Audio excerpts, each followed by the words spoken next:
So today I wanted to talk a little bit about a recent letter written by Rupanuga Das, a former ISKCON leader, and he was one of the original cheerleaders of the 11 appointed successors to Prabhupada. And he claimed that he was right there when Prabhupada appointed these 11 successors, and so no one should challenge it. Prabhupada wanted these 11 people to be worshipped as good as God, as Uttama Adhikaris, as pure devotees, and all the rest of it. So he supported that idea right out of the gate in 1978. So what happened subsequently? There was all kinds of banning, beating, molesting, lawsuits, and assassinations of dissenters, and just countless other problems. And these problems are too numerous for us to relate herein. It would take an encyclopedia of all the deviations that have been going on. But anyway, let's start out with his letter dated November 29th, 2023.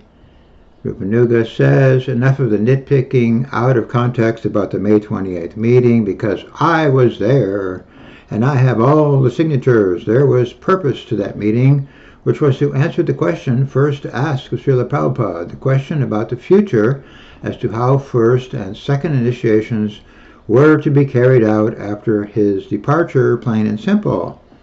Well, Prabhu, with all due respect, all this banning and beating and molesting and lawsuits and assassinations, we're not nitpicking about these issues. This is the result of you forwarding these people as messiahs. We're not nitpicking here.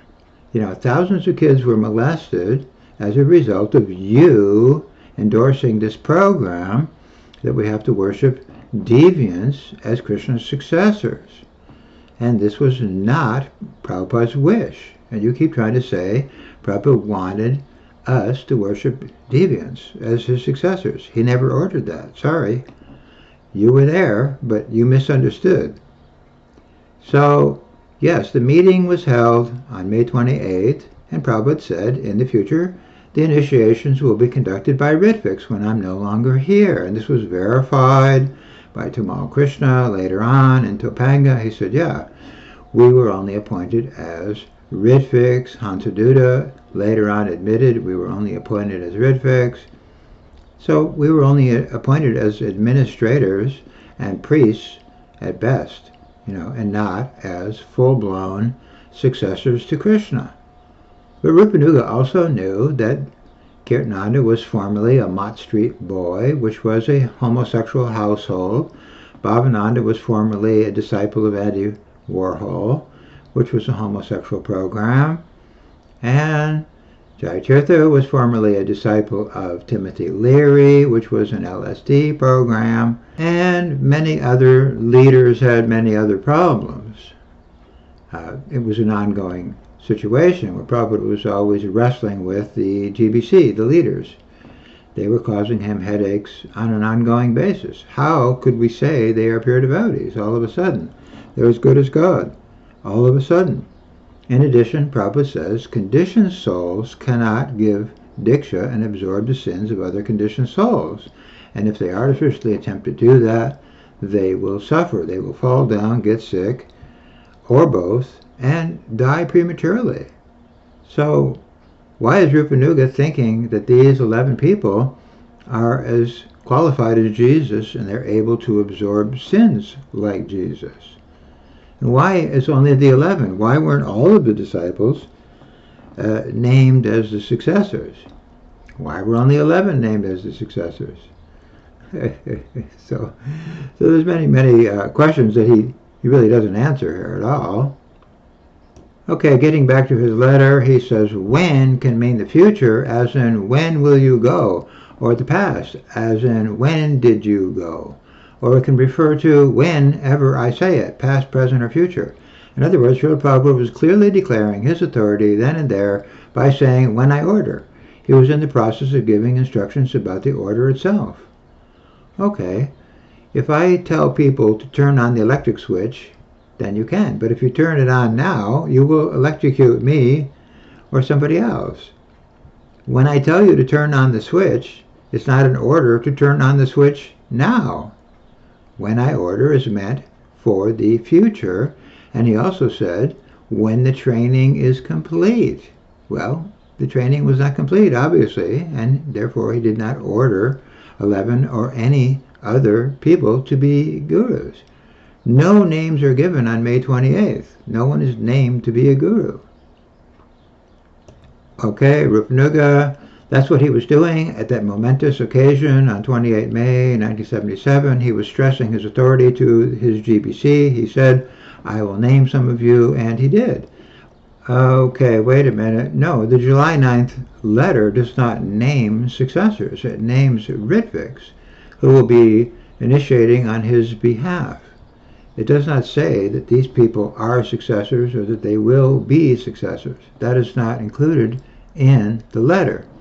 In addition, we have to ask why the May 28th tape was only announced after Prabhupada departed. If Prabhupada had appointed successors on May 28th, why was this not divulged to the devotees until December 1977 after Prabhupada was gone?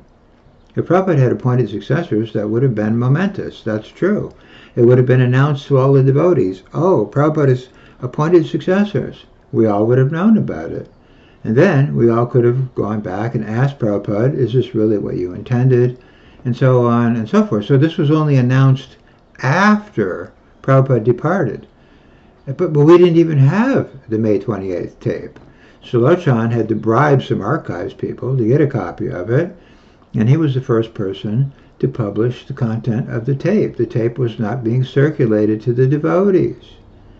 So we had this important instruction, supposedly appointing successors, but it was not known, it was not circulated, it was not discussed until after Prabhupada departed, at a time when it could not be verified.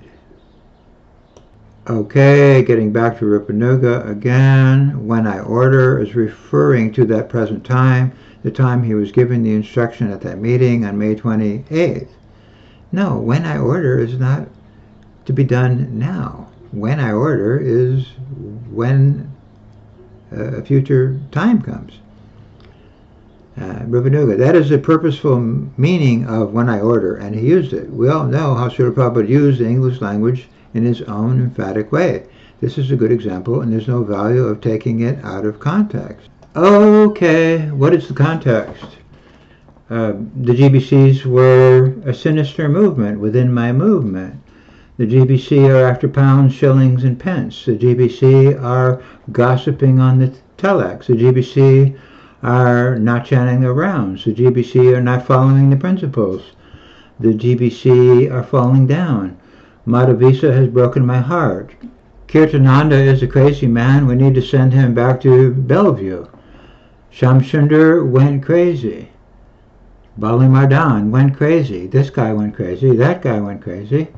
How are these people qualified to be worshipped as God's successors? And in January 1977, Srila Prabhupada said they are making a laughing stock of sannyas. Suspend sannyas. They're not qualified for sannyas. In other words, they're not qualified to be in the renounced order of life. Let them all get married. Let them have sense gratification because, they're artificially trying to suppress their desires and it's not working. So that's in January 1977. They're not fit for sannyas. And May, they're fit to be messiahs. Does that make any sense?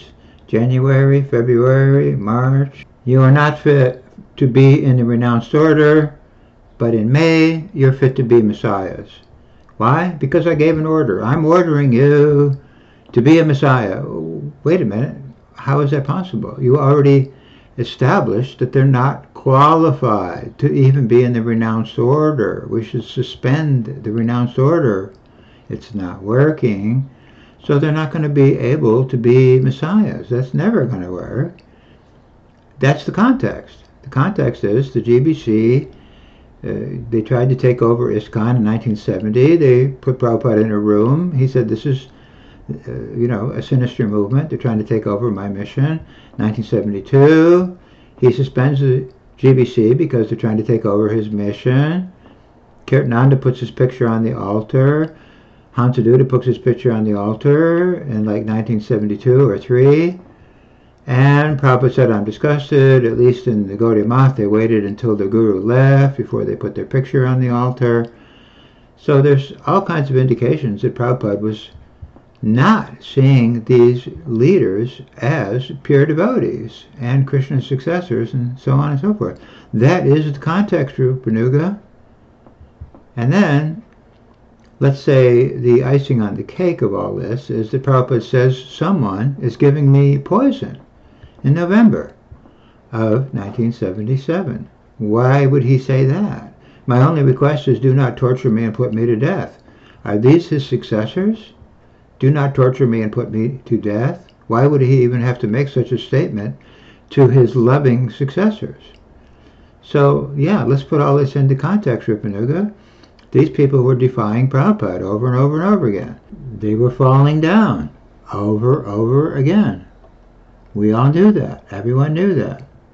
So they are not qualified to be designated as acharyas. Never mind, for 40 years Prabhupada criticized the Gaudiya Math for appointing bogus successors, conditioned soul successors. Why would Prabhupada criticize that for 40 years and then do that himself? It, again, makes no sense.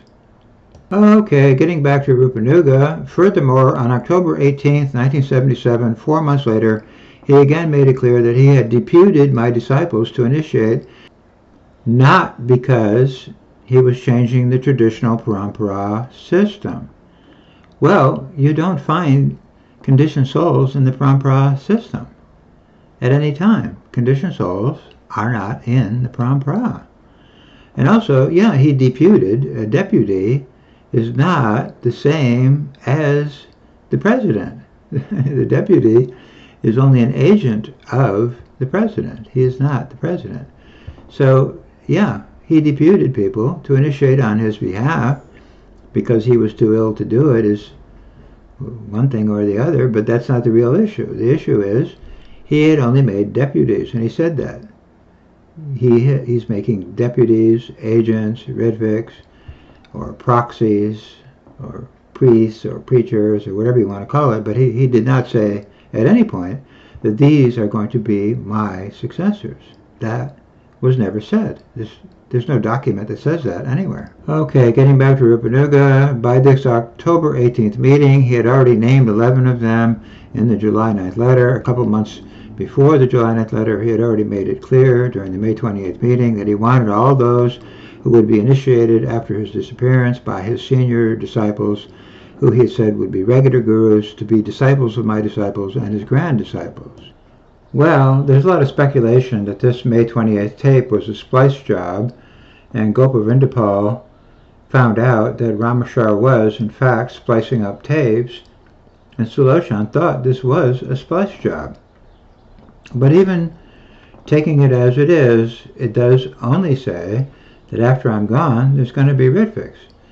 And when I order is not an order. So no one was actually ordered on the May 28th tape. And the May 28th tape says when they deviate, they have to be replaced. And as we all know, people who deviate or who are prone to deviate are not gurus. So at best, they are agents of the guru. Okay, getting back to Rupanuga, the May 28th meeting was about the future after his disappearance. The July 9th letter explained what the gurus he was appointing would do while he was still present. After his disappearance, they would be regular gurus, as he had already explained at the May 28th meeting. Well, at the May 28th meeting, Prabhupada does not say that conditioned souls can absorb the sins of other conditioned souls. He doesn't say anything like that.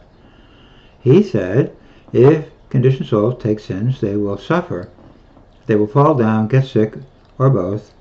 And all of the 11 fell down, got sick, or both, and died prematurely, and so on and so forth. And they're suffering terribly now, mentally or physically, in so many ways, because they're not qualified to take karma. Srila Prabhupada never ever told any of his disciples that they should take wholesale amounts of karma. This was never done. We can't find any such instruction. Okay, getting back to Rupanuga, he never named them acharyas, he called them officiating acharyas, and when Tamal asked if that meant Ritvik, he said yes, and when Satsvarup said then he does so on your behalf, he said yes, that is a formality, because in my presence one should not become guru. Okay, so they're officiating acharyas. Officiating acharyas are not full-blown acharyas. They can only act as officiating agents or priests or ritviks. A ritvik is a priest, so a priest is not the successor. And of course we have the question, are they even fit to be priests? That's the next question.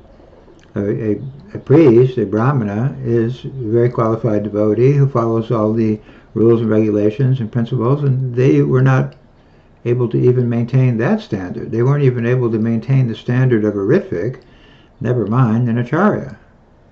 Getting back to Rupanuga, here is a verbatim excerpt that the above-mentioned conversation on October 1977, barely a month, 27 days before his disappearance, which shows his hope to initiate again, in which he means his use of the word henceforward was meant temporarily until he recovered and was able, by Krishna's grace, to begin again.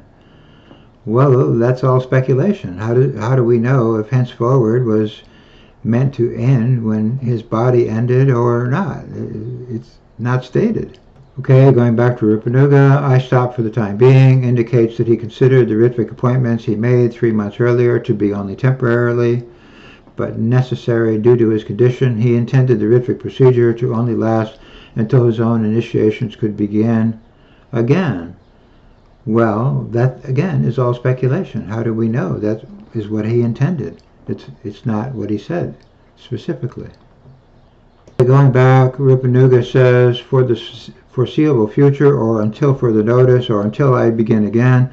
Therefore, there is no evidence or logic that Srila Prabhupada intended to introduce the July 9th letter in regards to Ritvik initiation as a permanent procedure for continuing his disciplic succession after his disappearance.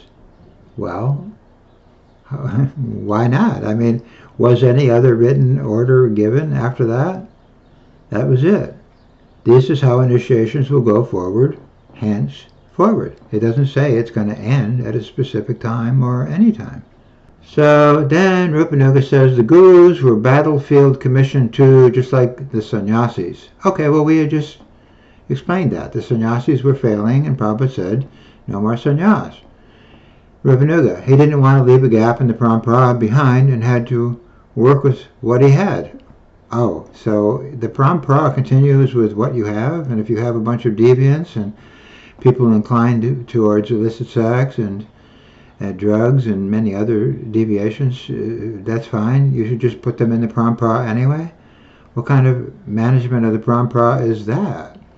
Then he says Narayan would have swooped in and still tried later. Well, Narayan was introduced into ISKCON by your gurus, Tamal, and all these, and Satsvarup and all these other guys brought Narayan into the fold. No one knew who Narayan was.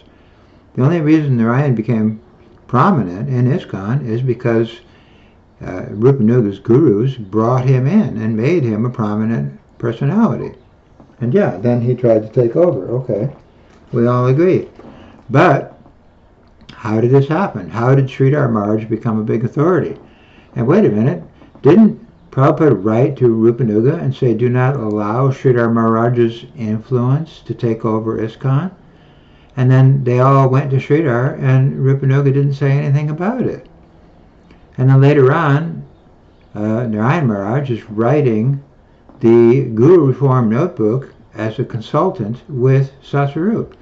So now they're saying gurus need reform.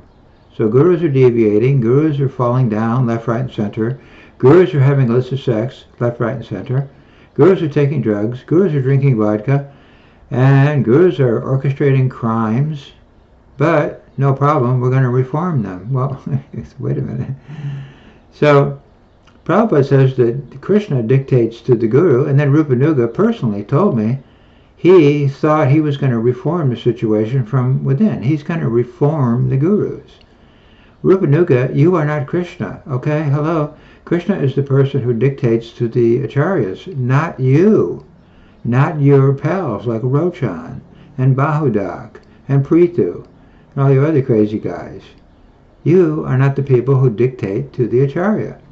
Prabhupada says, the Guru speaks as Krishna dictates, and the Rupanuga says, no problem, we're going to make a reform. We are going to dictate to the acharya. We're going to kick Krishna out of his position of dictating. We're going to take it over. Well, that's not how life works, Rupanuga. You don't kick Krishna out of his position.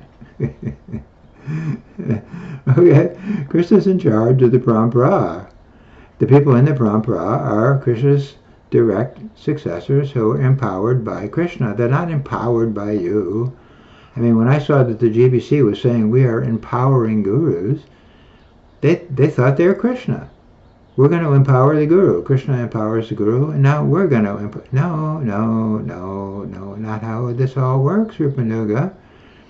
And no, the Gurus were not battlefield commissioned. That is just ridiculous. You don't commission somebody to be God's successor when he's not qualified to be God's successor. You wait until he is qualified. Then you appoint him later. What happened instead is that all the people Prabhupada was training to become future good devotees or great devotees or Madhyam devotees or whatever it was they might have become, they were all kicked out. So they were like aborted babies. They were just kicked out of the womb of ISKCON and left to suffer outside the environment of being in the womb, and then they died. Their spiritual lives died. So Rupanuga, why were all these people kicked out? You know, you're saying, well, in the future some people could become gurus. Well, if they're kicked out, they don't have any service, they don't have any association, they're bereft of the process given by Prabhupada, then how will they become gurus or advanced or whatever you want to call it later on? Their advancement has been checked and stymied and stumped and all the rest of it, because that way we could make room for the 11 gurus. Well, you know, then Kirtananda gets hit over the head with a pipe, and Satsvarup says the very heart of ISKCON has been attacked, and you are working with Satsvarup. You're one of the reformers. Well, how can a homosexual pedophile who's having sex with boys in his motorhome, etc., be the heart of ISKCON? What kind of heart of ISKCON are you talking about, Rupanuga? The heart of ISKCON is Prabhupada and not your hokey bogus acharyas. You know, that should be self-evident at this point. So Satsvarup is writing that Kirtananda is everywhere. Kirtananda is a pure devotee, and Hridayananda is saying Kirtananda is Srila Bhaktipad's wonderful program and all the rest of it. So you're propping this guy up. And he's just one of your old homosexual pals from the Mott Street Boys days in New York City. You didn't know there was a problem with this guy way back then in New York City? I mean, when I joined in 71, people were calling Kirtanananda Queertanananda. Okay. So you didn't know he had some problems? You didn't know the other guys had problems, like Jaitirtha was with Timothy Leary, and, you know, you just didn't know about all the problems these guys were having before they were elevated by you to the status of pure devotee. And in the end, where were all the documents? The letters were hidden. As soon as Lochan started publishing the letters, a guru phoned him up and said, you're going to be dead meat on the hook if you publish these letters. We had the appointment tape, finally, after all this time, and Lochan says that there's strange clicks and changes in the background noise on this tape. It looks like it was spliced, and later on, Norman Pearl, an audio forensic expert, agreed that the appointment tape was a splice job. So, Rupanuga, you were there when Prabhupada made a decision to anoint conditioned souls as God's successors Well, that just did not happen because Prabhupada had said over and over, thousands and thousands of times, do not, under any circumstances, make conditioned souls into acharyas. We will have another Gaudiya Math disaster of banning, beating, lawsuits, murders, all the rest of it. And that's exactly what you guys did. Not only you did that, you went to the source. You went to Sridhar Maharaj, the founder father of that whole program, to launch your living quote-unquote gurus program. And then all the banning, the beating, the molesting, the lawsuits, and the murders started all over again. That's all you did. You just repeated history, but worse, because now you had homosexuals, pedophiles, child molesters, and criminals of all different sorts taking over ISKCON. You got rid of the good devotees and you brought in the bad devotees. That's what the Berkeley police told me in 1980. They said you got rid of all the good guys, and all these people who are here now, the Hansaduta people, are a bunch of criminals. And that's why we're always over here at the temple arresting this guy, that guy, and the other guy. Because you got rid of the good people. The good devotees were eliminated. The Prabhupada disciples were all kicked out of Berkeley to make room for a criminal program. And you promoted this whole program. And you knew Jayatirath was having sex and taking drugs and sitting on a Vyasasana. Everybody knew that. It was common knowledge. And yet I got kicked out because I protested. But first of all, Jayapataka wants to make me the guru of Ireland to keep me in ISKCON. Okay, so now you're just rubber stamping more gurus like me. How many times Prabhupada said you cannot rubber stamp guru? The guru is empowered by the descending process. He gets his Shakti, he gets his information, he gets his whole credibility from a higher source. You don't appoint that person from here. The guru is not made by an appointment made by mundane people. He's a transcendentally empowered living entity who is empowered by Krishna's Shakti. Not you. Not you and your guru voting. And then you and Satsarup and all you guys started the guru reform to vote in more gurus. You do not appoint gurus. You do not decide who is a guru, who is not. That is up to Krishna. So Prabhupada says the guru is self-effulgent. He's not, made by you people.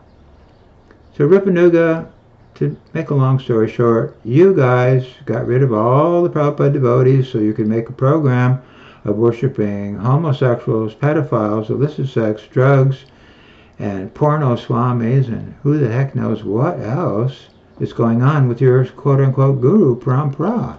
But Krishna did not make your guru parampara. You made it. You made all these decisions. You said Prabhupada wanted conditioned souls to be worshipped as good as God. That is what you wanted. That is not what Krishna wanted. That is not what Prabhupada wanted. And that means all the banning and all the beating and all the molesting and all the lawsuits and all the dead people, including children who took their lives, etc., which is still going on. There's still gurukulis leaving their bodies untimely. And all the senior devotees who were kicked out and then they were discouraged and they became alcoholics and they died of cancer and all the rest of it, which is hundreds or thousands of people, all that blood and all that situation and all that karma is on your hands. You are responsible. You made this. You and your pals. You're all responsible for making this mess. And no, it is not what Krishna wanted. It is not what Prabhupada wanted. It is not what any sane, normal, moral, secular person wants. It's what you guys wanted, and you guys created mayhem and havoc and hell for ISKCON. And that is why some of your ex-children victims are saying you guys created Auschwitz for children. Auschwitz concentration camp for children. That's what they believe you guys created. So you guys made that mess. Please do not blame Prabhupada for that, or Krishna, or us, or anybody else. Yeah, you were there. You were there, so you should have known. Don't go to the Gaudiya Math. Don't make false gurus. Don't make homosexuals into gurus like they did in the Gaudiya Math. Don't make this disaster over again. But you did. You did, and you did, and you did. And this is all over your hands. The blood of the situation is on your hands. Sorry. So don't keep trying to shift the blame, Rupanuga. We're done with that. We know who created this. You and your pals. Okay, Haribol, Hare Krishna.